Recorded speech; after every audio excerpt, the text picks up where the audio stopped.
Hello, I'm Michael Parker, and welcome to episode 24 of Antidote.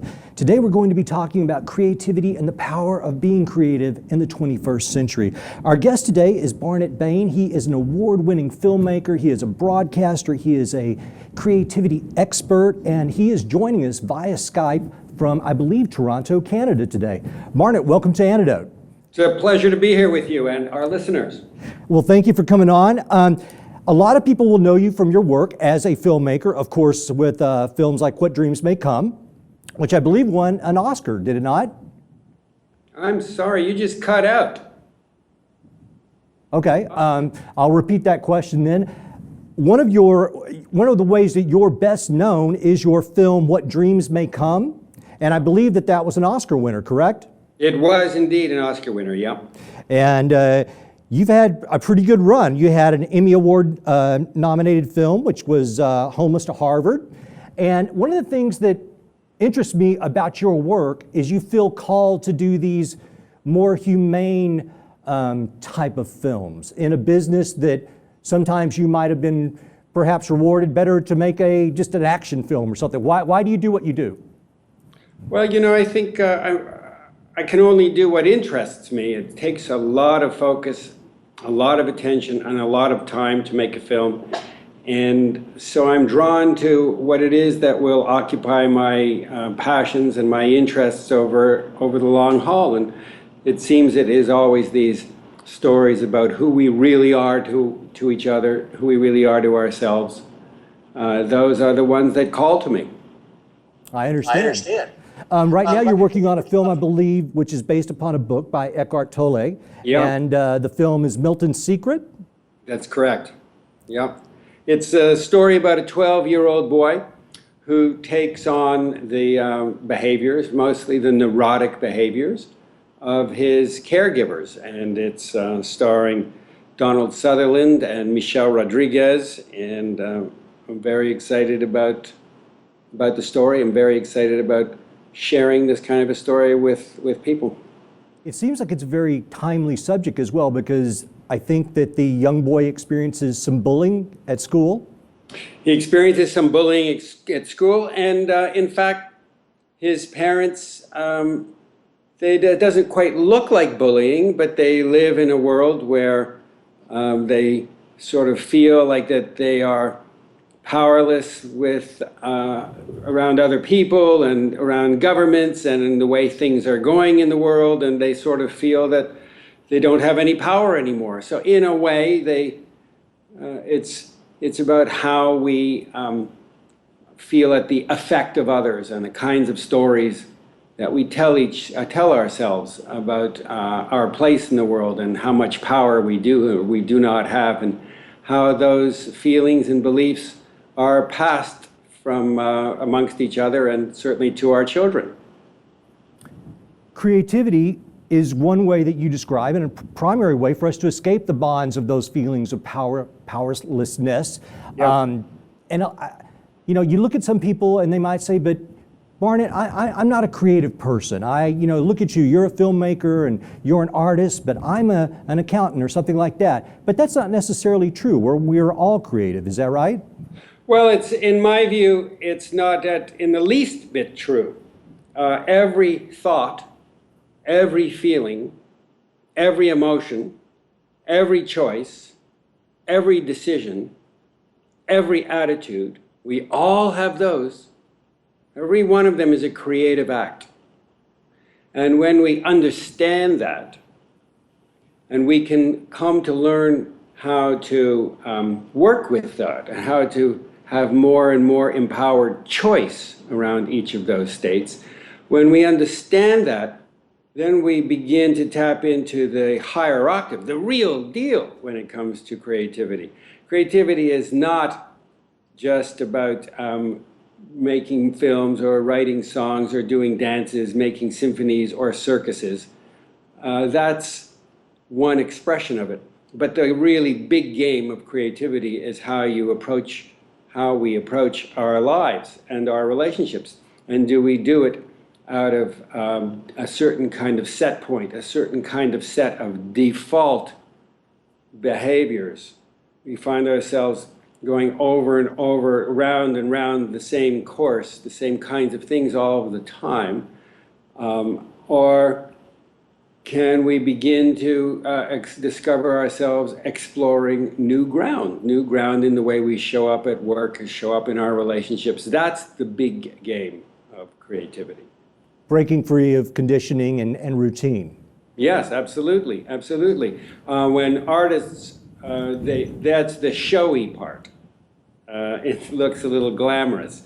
But when we forget that the creative connections are available to all of us, and frankly, most artists are not fully aware of this, and their lives may not always be as expressive and as creative across the board as it appears in their siloed area of excellence. So I am interested in exploring the mechanics of creativity itself in ways that are practical for everyone. In the book, you have quite a few exercises that almost to me, for lack of a better phrase, are impressionistic. And I've made some music in my life. My mother was an artist, and certainly I have considered myself creative. And when I'm doing the exercises in the book, one of the things that I really enjoyed is this sense that you're getting to something that's buried below several layers. And the layers are not immediately intuitive things. And maybe you could talk about that a little bit. Well, we are we're kind of trained away from a relationship with our creativity. You look at 2-year-olds, 3-year-olds, 5-year-olds, and they're exuberantly connected to creativity. They see wonder in everything. They see play in everything. You think back, what happened? I was that young boy or young girl once upon a time. What happened to that child? What happened? The famous Torrance battery of tests, they measured creativity, and they found that fully 98% of 5-year-olds that were measured over a period of 30 years, they measured up to 98% of creativity in terms of the scale that they had developed for the purposes of the Torrance tests. But by 20 years old, the 98% of 5-year-olds who had measured as creative geniuses, that was reduced to 5%. So what happens to that creative impulse? It gets trained out of us, and we put a focus by virtue of our conditioning, our education, our entertainment, the political climate in which we live, the pressures that come from the outside in. They train us to give more attention to logic and to reason and to strategy than to the visceral nature of our creativity. One is not better than the other, but creativity is a both and. And so what happens is the visceral intuitive connection that we bring to our creativity is completely overruled by the logical part that is trained to measure and assess. Is this good? Is this not good? Is this as good as this one? Is that as good as that one? How am I measuring up? And so that becomes very troublesome very, very quickly. That becomes a recipe for hierarchy. And very few people perform well under those kinds of circumstances. There's tremendous anxiety around it, and people become diminished. They become estranged. And so we lose our connection with the aspect of ourselves that generates the creative act. I think also a portion of this may be generational, because I know certainly with my parents' generation, the rational mind and the logical aspect was certainly something that was much more emphasized. And with my own children, I allow them to be creative and encourage them to be creative. I think that's a good thing. Sure. Well, you're absolutely right. It is generational, but let me Let me frame it up for you and for our listeners. Let's take a real look at the stakes and how this plays out. When we come into the world as babies, even pre-verbally, the part of our brain that is the executive part of our brain has the love affair with the straight line, that does the logicking and the reasoning. It's not even fully formed. It's actually not online until about 18 months old, is this prefrontal cortex. What is fully engaged, even in the womb, in a pre-verbal state, is the limbic brain. So we have broadly three tripartite brain structure. Everyone is familiar with the fight or flight, the startle, fight or flight reptilian structure. That's what runs our system.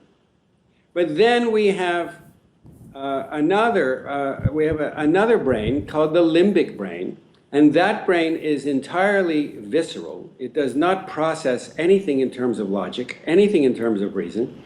It is only concerned with imagining and connecting and emotions. That part is fully present while we're in the womb rather. So this is the part that requires, creates emotional attunements with mother and with society and with connection. This is the part that gives us our emotional aliveness. And it is, as I said, an entirely visceral experience. And all mammals have this. If you look at little puppies playing, and if you're playing tug of war with a puppy, that has nothing whatsoever to do with the survival of the species in terms of Darwinian terms. This is not a survival mechanism for hunting. This is pure play. Puppies playing with each other is pure aliveness and play. And that is unique only to mammals. Now, what happens in puppies, they do not have a prefrontal cortex. Human beings do have a prefrontal cortex. So around 18 months, that prefrontal cortex comes online and it starts to slice and dice reality in terms of logic and reason. This is good, this is not good, do this, do that. And we see it in our children as the terrible twos.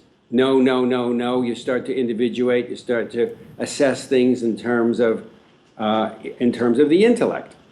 So what happens is the creative act is born in the body. All creativity is born in the body from the limbic connection, the emotional and attunement connection, the playful connection, and it hand in hand with the executive function, with the prefrontal cortex. That's the part that opens the business, turns on the light, writes the script, does the rewrites, bakes the cake, drives the kids to school. That's the part that actually crafts the creative impulse.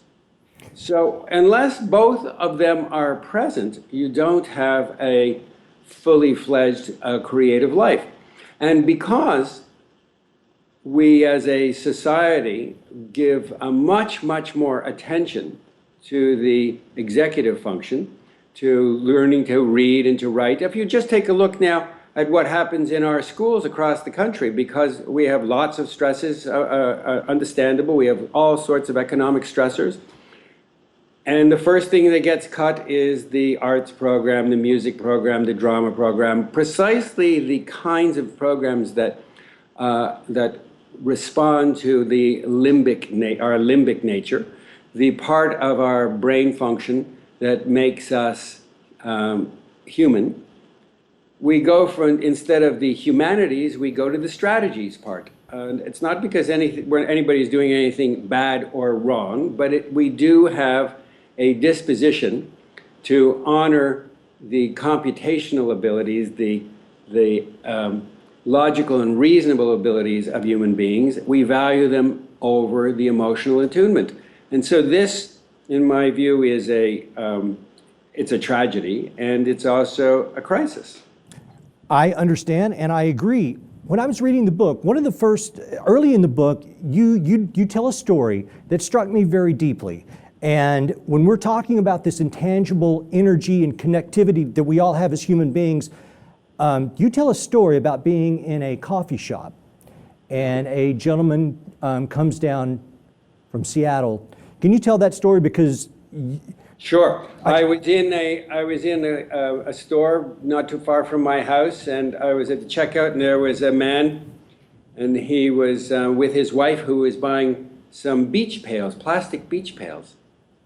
And he was a little nervous. He started to tell me the story that he had been driven down. He had driven down with his wife, and they were I live by the beach, and they were getting these beach pails because they had some ashes. They were going to spread ashes over the Pacific. And the story unfolded, and he talked about this tragedy that had happened several days previously in Santa Barbara, where somebody opened fire on a group of undergraduates at the University of Santa Barbara. And I thought that he said that a friend of his, or an acquaintance of his, the child of an acquaintance of his, had perished in that attack. But he said, no, his daughter. His daughter had been murdered in that attack. And I felt in that moment, he said to me, I don't know why I'm telling you this, it just helps to speak it. And I felt in that moment a connection. I could feel his grief, not as a sympathy, but as an empathy. My pain and his pain, somewhere below the level of logic, are connected. And I knew that. My humanity and his humanity are connected. And I strongly feel that most of our listeners, as they tune into this story, are having a visceral response that is not logical, that they can feel into the emotional frequencies of this story. And so this speaks to the deeper nature of our connection as human beings. It speaks to the power of the limbic brain, which is entirely about attunement with others, entirely. And it is out of that attunement that a creative response to life can emerge.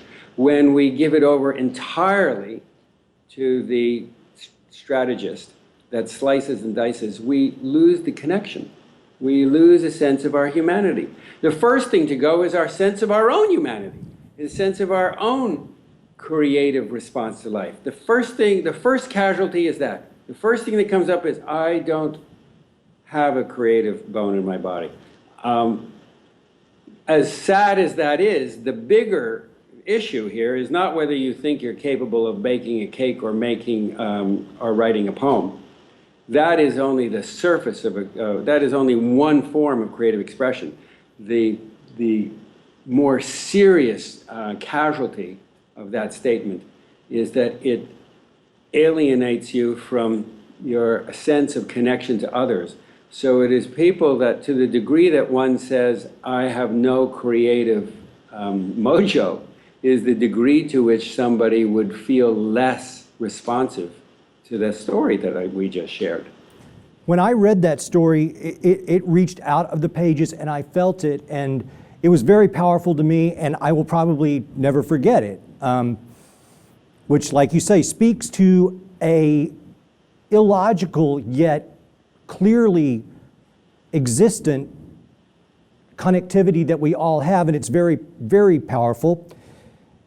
I think at one term you called it an unfamiliar intelligence. And one of the things I like about your work is this acknowledgement, even a celebration of this intangible presence that we can tap into for inspiration. Absolutely, absolutely. It's mysterious, and there are those, many not so much anymore, but once upon a time, many in my life, less so now, that would say that this is intellectually dubious. And that speaks to our loyalty to only one part of what it is to be human. that, there is also this entire limbic function, example of which we just pointed to, this innate knowing, this innate emoting that happens when we even hear another story that touches us deeply. There's nothing logical about being touched by the lives of others. There is nothing logical about it. And yet we are so quick, we're so habituated and conditioned to thinking that anything except logic and reason is intellectually dubious. But beyond the intellect, as important as it is, I hope nobody thinks that for 1 second that I am diminishing it. I'm not diminishing it. I'm seeking to elevate in the consciousness of others the reality and the importance of developing a relationship, of creating an intimacy with an aspect of ourselves that has been either lost or diminished. I understand. And I think another thing that my viewers would like to know, because of your position in life and what you get to do, they might think, well, can Barnet tell us what the difference is? He gets to work with, emotional, intellectual, artistic types of a very high level, and a person like Donald Sutherland, a person like Robin Williams. What is it about them that's dissimilar or similar to us that we could learn from in a creative way? What makes them great at what they do? Well, they are emotionally connected. The creative response to life, whether it is to find a new way to connect with your children or with your spouse, or a resilience in the face of a challenge, a financial challenge, a personal challenge, that's the real playing field of creativity. It's not about arranging flowers or drawing pictures. The real playing field of creativity is the domain in which we live out our lives and how we do it. And so the gifts of creators like Robin Williams, this was a man who is deeply, deeply connected to his emotions and could feel them, and not necessarily hang on to them, feel them and let them go. But if you feel your emotions, you can also have empathy for the lives of others.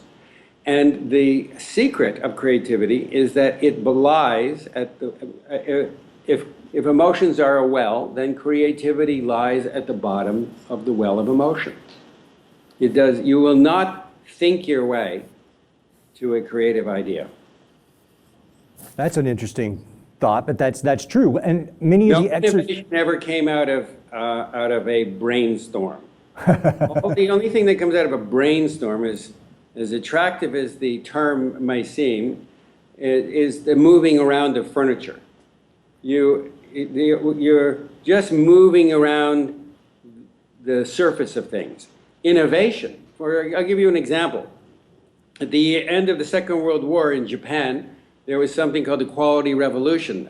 It was, funnily enough, it was led by an American, W.E. Deming, who went to Japan as a consultant and to get the economy going again, and found that there were all sorts of inefficiencies. And by being more and more efficient, better tooling, greater refinement and tolerances in things like the making of machines and the purchasing, and right across the board, by tightening belts and being more specific in terms of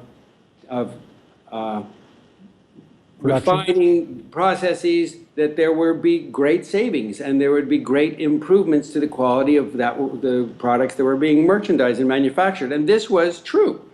It was so true that the quality revolution spread to the United States and around the world, and pretty soon we were making cars the way the Japanese were making cars, and all of these efficiencies, they yielded great fruit.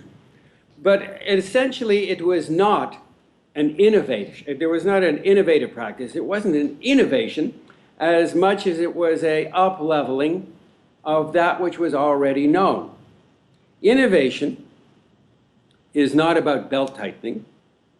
As productive as belt tightening might be, eventually it ceases to be productive. Let's take a look at what's happening in most of the world. In Greece, most notably right now, there's only so much belt tightening you can do before you kill the patient. Yes. And so what is a fundamental innovation has nothing to do with belt tightening. It is not a version 2.0 over the past. It is a disruptive innovation that you cannot think of. As Einstein said, you know, you cannot think of a solution with the same thought process that got you into the challenge. And so an example of an innovation would be, if you think of what FedEx is to the post office, that is not an innovation. That is an up-leveling. It is an improvement over the past. Mm-hmm. But email is a disruptive innovation. It is a discontinuous disruption. So that really shakes up the whole heritage of postal delivery, the whole heritage of that. Another great example would be the iPod. That is not a progressive up-leveling of vinyl records to. It's a completely new product. It is a totally disruptive product that really puts an end to everything that came before it. Barnet? Now, we are in a place in our society, two things I want to stress here, Certainly. where this kind of innovation is more and more becoming the order of the day. So more and more it is going to create chaos. The other point I want to make is these sort of innovative, creative leaps, they are not the product of thought in the way that the quality revolution is the product of thought. You can bring in managers and you can say, well, let's tighten our belts here. That's applying thought to a challenge. But innovation is never a product of thought. It is something that bubbles up out of underneath an emotional experience, and it is always received, not in the head, but in the body as a feeling. And it's a gift. Innovation and creativity is always a gift. And then it's handed off to that part of our brain function that does the calculus, that draws the plans, that does the figuring. But what it's acting upon is always received as a gift. It bubbles up from some aspect of ourselves that we are not entirely in touch with. That's the mystery. I love that the moment of inspiration. We only have a few minutes left today, but I wanted to ask you about your work at Columbia University, because this fascinates me, because you're getting to do spiritual work within clinical psychology. Talk to us about that a little bit. Well, it is largely an examination and an expression of the kinds of things that we have been discussing today. Mm-hmm. These are non-linear practices that allow us to move beyond psychology. Psychology is the science of understanding the subliminal agendas that we have, all of the layering of adaptive behaviors that we have imposed upon ourselves in order to best deal with the challenges of our lives. And the process of psychology is to put on X-ray glasses and to understand them and to peel them back. But there is a point at which psychology no longer functions. There is, not everything is a psychological process. There is a point, as Jung said, when the psychology collapses into a spirituality. I'm not talking about religion here. I'm not talking about religion, nor am I talking against religion. This is not a value judgment. I'm simply talking about psychology eventually collapses into mystery. And so what we are exploring at Columbia is this frontier of psychology as it collapses into mystery. I think it's wonderful that they are allowing you to do that, and I think it speaks volumes in a positive way to where we, as perhaps as human species, are headed. Yeah, I agree. To me, it is thrilling that such a program exists, and it's particularly, this is the first of its kind in an Ivy League institution, a master's level program in clinical psychology. It is wonderful. Barnet, thank you so much for joining us today. I want everybody to take a look at your book, The Book of Doing and Being. I'm reading it right now. There's a lot of great exercises in there that can kind of put you in touch with parts of yourself. I think you'll find it fun. When will Milton's Secret be available for us all to see? Oh, that is probably going to be out November of 16, Thanksgiving of 16. I'm looking forward to it. Barnet, thank you so much for joining us today. Been a pleasure, and look forward to the next time. All right. Thank you. Ladies and gentlemen, this has been episode 24 of Antidote. And you know what? It's hot in the studio. You probably saw me sweating a little bit, not because I'm nervous, but just because it's hot. But anyway, it has been a fun show. We want to thank Barnet Bain for being on. And we hope that you will share this with your friends and your family. Please like, subscribe, all that good stuff to Lip TV 2 and Lip TV. Until next week, you, me, every single one of us, we are the antidote.